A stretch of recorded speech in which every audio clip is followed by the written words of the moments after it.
இப்பதான் சொல்லி முடிச்சேன் இது பிக் பாஸ் வீடா இல்ல மென்டல் ஹாஸ்பிட்டலா அப்படின்ற மாதிரி. ஸோ அதுக்குள்ள லைவ பார்க்கும்போது அவன் அடிச்சுக்கிறான், அவன் கத்துறான், டே என்னடா நடக்குது, தெருநாய் சண்டையோட மோசமா இருக்கடா அப்படின்ற மாதிரி தான் இருந்தது.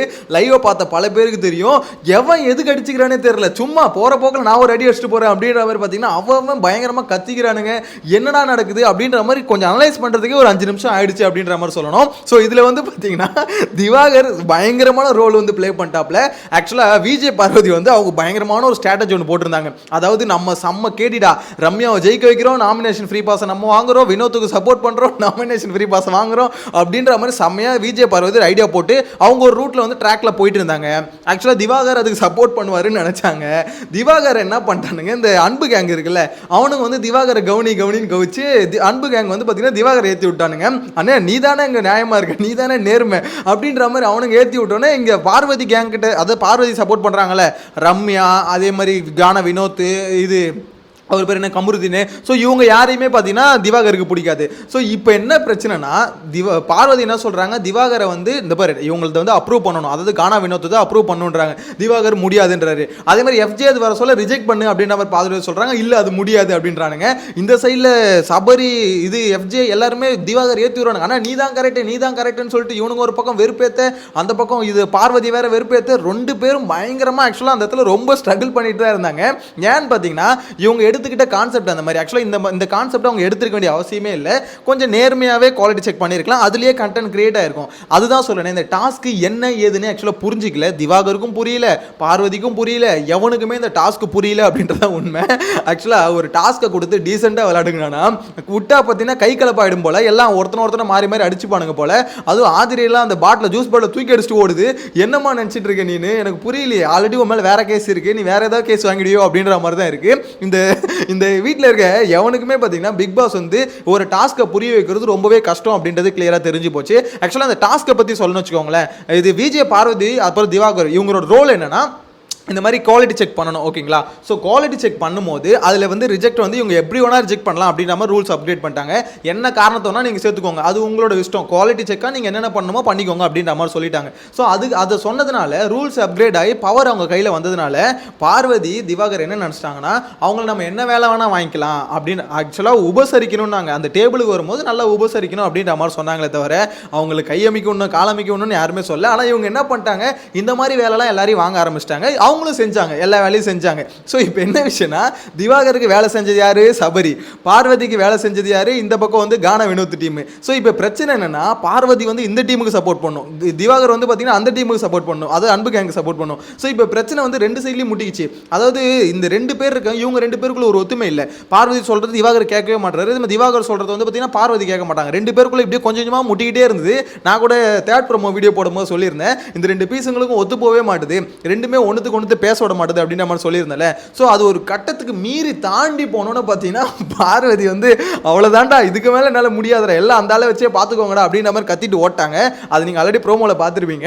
ஆக்சுவலாக அதுதான் இப்போ தான் லைவில் நடந்து முடிஞ்சுது. திவாகர் கூட நான் உட்காந்து குவாலிட்டி செக்கே பண்ண மாட்டேன் அப்படின்ற மாதிரி தூக்கி அடிச்சுட்டு ஓட்டாங்கன்னு வச்சுக்கோங்களேன். கனி போயிட்டு என்ன சொல்கிறாங்க, இல்லை நீங்கள் பயாஷா நடந்துக்கிட்டீங்க, அதனால தான் அந்த மாதிரி ஆயிடுச்சு, வாங்க திருப்பி வாங்கன்றாங்க. பார்வதி என்னாலாம் முடியாது, அந்த ஆள் கூட என்னால் உட்காரவே முடியாது அப்படின்ற மாதிரி அவங்களும் சொல்கிறாங்க.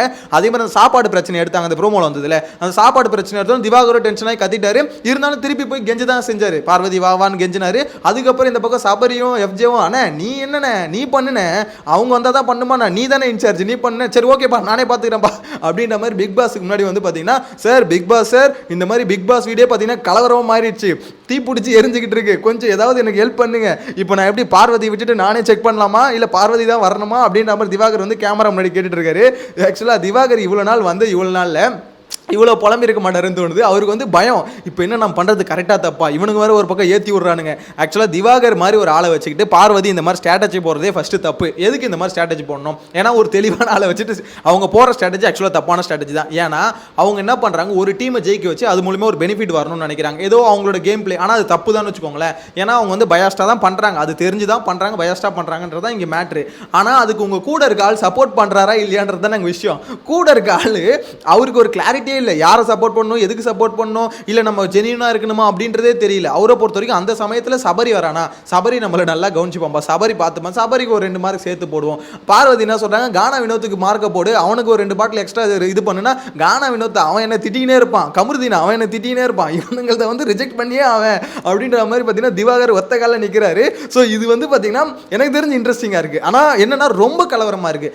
அவன் கத்திக்கிறான். அதுக்கப்புறம் பாட்டில் இந்த கலையரசன் வந்து இந்த டேபிள் தள்ளி விட்டதுக்கப்புறம் எப்படி சொல்கிறது கலவரமாக மாறிடுச்சுன்னு சொன்னார்ல திவாகர், அது உண்மைதான். அதுக்கப்புறம் சபரி வந்து என் பாட்டில் எதுக்கு எடுத்து ஊற்றினேன், அதே மாதிரி கானா வினோத் வந்து இருக்கிற பாட்டில் எல்லாத்தையும் எடுத்து ஊற்றுன்னு மொத்தமாக எல்லா பாட்டிலையும் எடுத்து ஊற்றி விட்டானுங்க. ஸோ இவ்வளோ அதாவது நீ காலையிலேருந்து ஒரு டாஸ்க் நடந்ததில்ல, அது வந்து வேஸ்ட். கடைசியில் எல்லாம் சும்மா முடிஞ்சிருச்சு அப்படின்ற மாதிரி தான் சொல்லணும். இப்போ என்ன விஷயம்னா, இந்த இடத்துல திவாகர், விஜய் பார்வதி இவங்க 2 பேர் வந்தால் தான் டாஸ்க் அடுத்து கண்டினியூ ஆகும். இப்போ பார்வதி வருவாங்களா இல்லையா அப்படின்றதே தெரியல. திவாகர் இருக்கிற இடத்துல நான் வரவே மாட்டேன் அப்படின்ற மாதிரி ஒத்த காலம் நிற்கிறாங்க. ஸோ இதுக்கப்புறம் கன்வின்ஸ் பண்ணி கூட்டு போனால் தான் உண்டு அப்படின்ற மாதிரி தான் இருக்குது. ஆனால் என்னை பொறுத்த வரைக்கும் இந்த பிக் பாஸ் டீம் இருக்காங்களே, இவங்க கிட்டேருந்து எப்படி அதாவது கரெக்டாக கான்செப்டை புரிய வச்சு கண்டென்ட் எடுக்கணும்னு நினச்சாங்க. ஆனால் புரியாமையே ஒரு கண்டென்ட் வந்து அந்த வீட்டுக்குள்ளே உருவாயிட்டு இருக்கு அப்படின்ற மாதிரி தான் சொல்லணும். ஃபர்ஸ்ட் டைம் இது தாங்க ஜெனியூனாக அந்த வீட்டுக்குள்ளே கண்டென்ட் உருவாகுது. ஏன்னா இதுக்கு முன்னாடி எல்லாம் ஆர்டிஃபிஷியல், சும்மா ஆர்டிஃபிஷியலாக கண்டென்ட் உருவாகிட்டே இருக்கும். இப்போ என்ன மேட்ச்னா ஓவரால் கேங் வந்து பயங்கரமாக பெருசாயிடுச்சு. மொத்த கேங்கும் சேர்ந்து வந்து பார்த்தீங்கன்னா பார்வதி அடிக்க ஆரம்பிச்சிச்சு. இந்த பக்கம் கானா வினோத்தும் கமருதீன் மட்டும்தான் சப்போர்ட், ஏன்னா அவங்களுக்கு தான் இவங்க சப்போர்ட் பண்ணுறாங்க. ஸோ இந்த பக்கம் ஸ்ட்ரென்த்து கம்மி. பார்வதி பார்த்தீங்கன்னா ஆல்ரெடி வீக்கெண்டில் அடி வாங்குறதுக்கு அவங்க எப்பவுமே ரெடியாக தான் இருப்பாங்க. இந்த வாரமும் அடி வாங்குவாங்க, ஏன்னா அவங்க பண்ணுறதெல்லாம் கொஞ்சம் பயாஸ்டான விஷயம் தான். ஸோ அடி வாங்குவாங்க, அதில் மாற்றுக்கிறதே இல்லை. ஆனால் அவங்க தெரிஞ்சு தான் பண்ணுறாங்க. கேட்டால் என்ன திரும்ப சொல்லுவாங்க, பிக் பாஸ் தான் என்கிட்ட பவர் கொடுத்தாரு, என்ன வேணா பண்ணிக்கலாம்னு சொன்னார். இவங்க வந்து அங்கேருந்து புரிஞ்சுக்கிட்டு கன்ஃபெஷன் ரூம்லேருந்து புரிஞ்சுக்கிட்டு வந்தது என்னன்னா, அப்போ நாங்கள் என்ன வேணா ஸ்ட்ராட்டஜி போடலாமா அப்படின்ற மாதிரி தான் அவங்க புரிஞ்சுக்கிட்டு வந்தாங்க. ஆக்சுவலாக பிக் பாஸ் சொன்னது அதை சொல்ல, உங்களுக்கு குவாலிட்டி செக்கிங்க்கு பவர் அதிகப்படுத்தியிருக்கோம், நீங்கள் வந்து எப்படி வேணால் அதை செக் பண்ணலாம், எக்ஸ்ட்ரா நீங்கள் வந்து ஃபில்டர் இன்னும் அதிகமாக ஆட் பண்ணிக்கலாம் அப்படின்றா சொன்னாரே தவிர, நீங்கள் ஸ்ட்ராட்டஜி போடுங்க, நீங்கள் ஒரு டீம் கூட டைப் பண்ணிக்கோங்க, டைப் பண்ணிக்கிட்டு அவங்களை ஜெயிக்க வச்சு அது மூலிமா நாமினேஷன் ஃப்ரீ பாஸ் எனக்கு கொடுத்துருன்னு ஒரு டீலிங் பண்ணி பேசிக்கோங்க அப்படின்ற மாதிரிலாம் அந்த மனுஷன் சொல்லவே இல்லை. அதை வந்து பார்வதி ரொம்ப தப்பாக புரிஞ்சுக்கிட்டு அவங்க ஒரு கேம் ஆடுறாங்க. அந்த கேமுக்கு திவாகர் ஒத்துக்காமல் இவர் ஒரு சைடில் இவரை வச்சு கேம் ஆடுறாங்க, சபரி எஃப்ஜே அப்படின்ற மாதிரி தான் தோணுது. இதில் ஒவ்வொருத்தரும் பார்த்தீங்கன்னா பயங்கரமாக மார்க் பண்ணிக்கிறாங்க.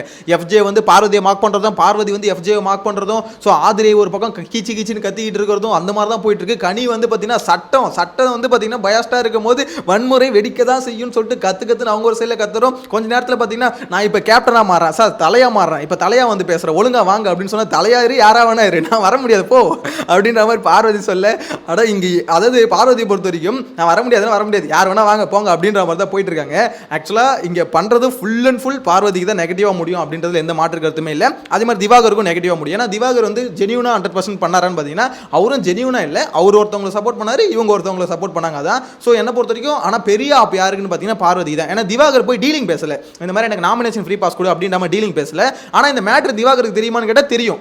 அதெல்லாம் ஓகேன்னு சொல்லிட்டு தான் உட்கார்ந்ததுக்கு அப்புறம் பார்த்தீங்கன்னா பயப்படல, அவங்களுக்கு வந்து சபரி நம்மளுக்கு ஊட்டி விட்டது ஞாபகம் வந்துருச்சு, எஃப்ஜே நம்மளுக்கு கவனிச்சதுக்கு. ஸோ இந்த மாதிரி அவருக்கும் ஒரு ஃபேவரட்டிசம் இருக்குல்ல. ஸோ அதுதான் இங்கே பிரச்சனையாக இருக்குது. என்ன பொறுத்த வரைக்கும் விஜய் சேதுபதி பொழக்கணும்னு வச்சுக்கோங்களேன், விஜய் பார்வதி தான் போட்டு கும்முனாரு. ஏன்னா முன்னாடியே பிளான் பண்ணி ஒரு டீலிங் பேசிட்டு ஒரு ஸ்ட்ராட்டஜியோட போய் இந்த டாஸ்க் அணுகுனீங்க. ஸோ உங்கள் மேலே தப்பு, ஒரு டாஸ்க் எதுக்கு ஜெனியூனா இல்லை அப்படின்ற மாதிரி தான் கேள்வி வரும். பார்வதிக்கு அதெல்லாம் பிரச்சனையே இல்லை. என்ன பொறுத்த வரைக்கும் வீக்கெண்டு தானே, அடிங்க, எவ்வளோ அடி வேணா அடிங்க.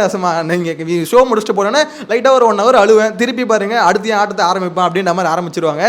உண்மையிலே வனிதா அக்காவோட டபுள் மடங்கு இருக்காங்க அப்படின்ற மாதிரி தான் சொல்லணும். உங்களோட கருத்து கமெண்ட்ல மென்ஷன் பண்ணுங்க. லைவ் பார்த்தவங்க எத்தனை பேர் அந்த லைவை பார்க்கும்போது என்னடா இது இப்படி ஒரு மாதிரி எப்படி சொல்றது தெருநாயங்க சண்டை போடுற மாதிரி சண்டை போடுறானுங்களே அப்படின்ற மாதிரி எத்தனை பேர் தோணுச்சுன்றதை கமெண்ட்ல மென்ஷன் பண்ணுங்க. நெக்ஸ்ட் வீடியோல மீட் பண்ணலாம். Bye by.